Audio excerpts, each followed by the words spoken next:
Next Gen, always fun when they're pumping out stuff. They're fantastic, and they did the best deep ball passers of 2022. That's the top 10. The list might surprise you. Dak Prescott is in the top 10. Now, a couple of years ago, this list came out, and I believe he was number 2, the second best deep ball passer. Very accurate, in the NFL. Very accurate. Now, I do think there's some, and when we have the Dak conversation and people text in, like one from the 214, are you done blah, blah with Dak's blah, blahs? Oh, wait, it's just getting started. You know, it's Did a little he say, bit like bleeping his bleep? Yeah. Okay. Yeah. Essentially, there. You know, people don't like it. People don't like to hear maybe a positive thing about Dak. Then there's others that are reasonable that you can say, okay, is Dak a perfect quarterback? Absolutely not. But here's something where it's unfair to really rip him about. Number 10 best deep ball passer was Josh Allen on this list, which is surprising. I thought maybe he'd be a little bit higher. 9 was Joe Burrow. 8 was Derek Carr. 7 was Russell Wilson. Mahomes came in at 6. Kirk Cousins at 5, and then you had Dak Prescott at 4.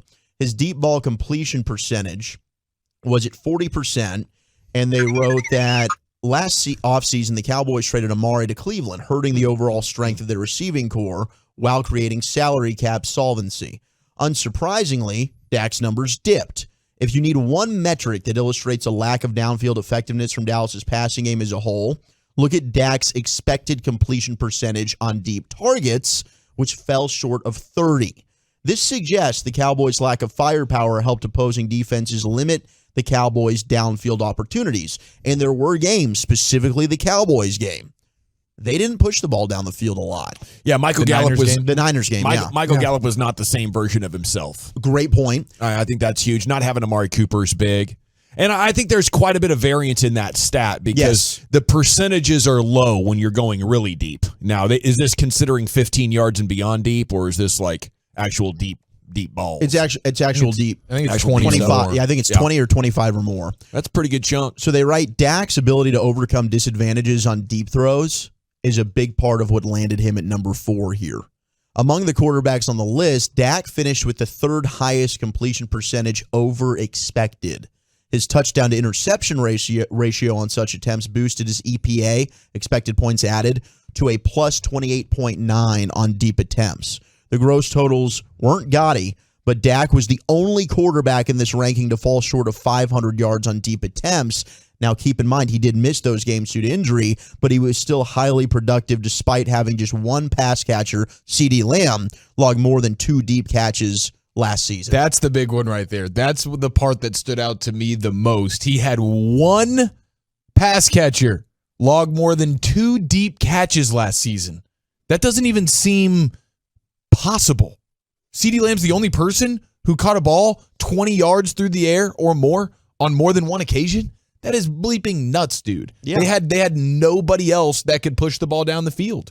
And he still exceeded his completion percentage on these passes, as you mentioned, were 10% higher than what would have been expected based on the coverage and how open the particular player was. Because T.Y. Hilton showed up and was catching some deep balls. It was like that's what it took because they had nobody else other than CeeDee Lamb.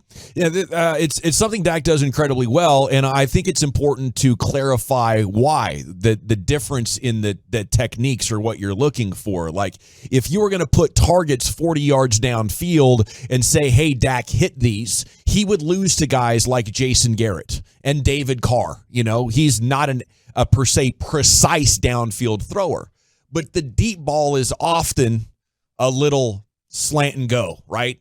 And you get the corner to bite, and now I'm behind the defender. And now it's not hitting a target. It's throwing to an area that your wide receiver runs underneath. Yes. And I think at that, Dak is very good. He is. Yeah. Like you can knock him when it comes to being able to lead his receivers and accuracy from short and intermediate. But maybe his best throw of the season, what was it, 4th and long, T.Y. Hilton hits him in the breadbasket on a deep ball 51 yards left sideline.